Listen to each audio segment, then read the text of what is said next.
Passport চক্রে প্রাক্তন police officer গ্রেপ্তার। প্রাক্তন এসআই এর গ্রেপ্তারের পরেই চাঞ্চল্যকর তথ্য পুলিশের হাতে। কিন্তু এই জোর বিজোরের খেলাটা কিভাবে এই চক্রটা কাজ করত, বিস্তারিত জানবো সরাসরি আমাদের প্রতিনিধি পার্থপ্রতিম ঘোষ আমাদের সঙ্গে রয়েছেন। পার্থ, প্রথম থেকে একটা প্রশ্ন উঠছিল যে সেটা হচ্ছে সর্ষের মধ্যে ভূত কিনা, এবং এক্ষেত্রে এই যে গ্রেপ্তারিটা হলো এবং এক্ষেত্রে কিন্তু সাব ইন্সপেক্টরকে গ্রেপ্তার করা হলো, যিনি প্রাক্তন সাব ইন্সপেক্টর এবং তিনি কর্মরত ছিলেন সিকিউরিটি কন্ট্রোল অর্গানাইজেশনে। এবং সেক্ষেত্রে কিন্তু তোমায় বলবো যেটা এই যে গ্রেপ্তারি, আর সেই গ্রেপ্তারির পর পুলিশের গ্রেপ্তারির পর অনেকটাই স্পষ্ট হলো যে সর্ষের মধ্যে ভূত লুকিয়েছিল।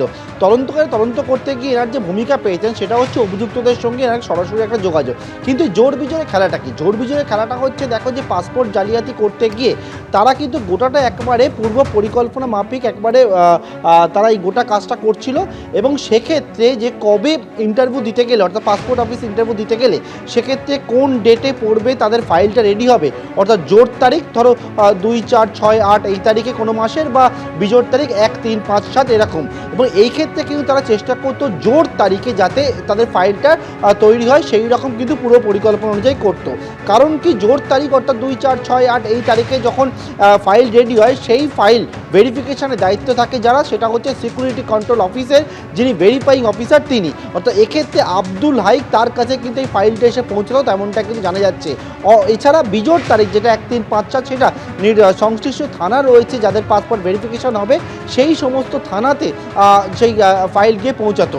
ফলে এই যে জোর এবং বিজোড়ের যে খেলাটা, সেটা হচ্ছে যে জোর তারিখে ফাইল রেডি করা, এবং সেক্ষেত্রে পুরো পরিকল্পনা মাফিক গোটা পরিকল্পনা যাতে থাকে, জোর তারিখে আসে ফাইলটা, সেইটাই তারা চেষ্টা করতো যাতে যিনি এই পাসপোর্ট অফিসে ভেরিফাইং অফিসার ছিলেন আব্দুল হাই, তার কাছে আসবেন, তিনি কিন্তু গোটা টাকার বিনিময়ে পুলিশ যে ভেরিফিকেশন সেটা সে সম্পূর্ণ করে দেবে। এবং এক্ষেত্রে তার ভূমিকা পাওয়া গেছে, এবং তার পরিপ্রেক্ষিতে কিন্তু এই আব্দুল হাইকে গ্রেপ্তার করা হয়েছে এবং তাকে নিজেদের কাস্টাডিতে পেয়েছে পুলিশ। এবং পরবর্তী ক্ষেত্রে দেখার চেষ্টা করবেন এর পিছনে এই চক্র আরও কোথায় কিভাবে তার জাল বিস্তার করেছে। ধন্যবাদ পার্থ। অর্থাৎ কিনা ইতিমধ্যেই যে প্রশ্ন উঠছে যে এই জোর বিজোরের খেলাতেই কি রাশি রাশি পাসপোর্ট জালিয়াতি, অর্থাৎ কিনা সর্ষের মধ্যেই ছিল ভূত।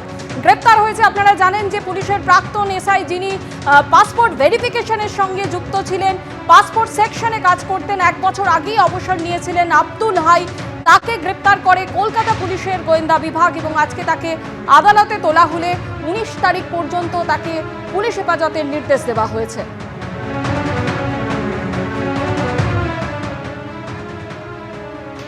উনি পাসপোর্ট অফিসে ছিলেন, পাসপোর্ট কোনো ম্যাটার যদি হয়ে থাকে, কিন্তু এইভাবে কেন করবেন? ভুল ত্রুটি কতটা কি হয়েছে সেটা তো আমিও বলতে পারবো না। এইসব চাকরির বিষয়ে আমরা একটা হাউস ওয়াইফ কতটা কি জানবো, কীভাবে কি ফাঁসানো হয়েছে, কি হয়েছে, কোনো সামান্য কিছু হলেও বড় করে ফাঁসানো হতে চেষ্টা হয়েছে, না হলে এইভাবে কেন নিয়ে যাওয়া হয়েছে?